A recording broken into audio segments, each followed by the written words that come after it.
सिंध में आने वाली शदीद बारिशों के अंदर कल इंतहाई अफसोसनाक वाक़या पेश आया कि जिस वक्त गडाब मीर खान गोट और ये बिल्कुल बहरिया टाउन के मुत्तसिल इलाका है और ठड्डो डैम के करीब की कोई बुलाड़ी नदी यहाँ से गुजरती है।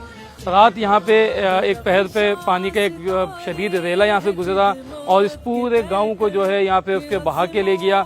यहाँ पे इस वक्त यहाँ पे अलखिदमत की टीम के हमरा हम यहाँ पे मौजूद हैं। इस वक्त यहाँ सर्वे चल रहा है। अब तक की इत्तलात के मुताबिक यहाँ पे कोई 20 के करीब मकानात मुकम्मल तौर पे गिर गए हैं और सैकड़ों मकानात जो हैं वो काफ़ी हद तक उनका नुकसान हुआ है। अब यहाँ पे पानी का लेवल कोई 3 से 4 फीट और 5 फीट तक रहा है और एक फ्लैश फ्लड की वजह से सारा सामान जो है वो बहा के यहाँ ले गया है।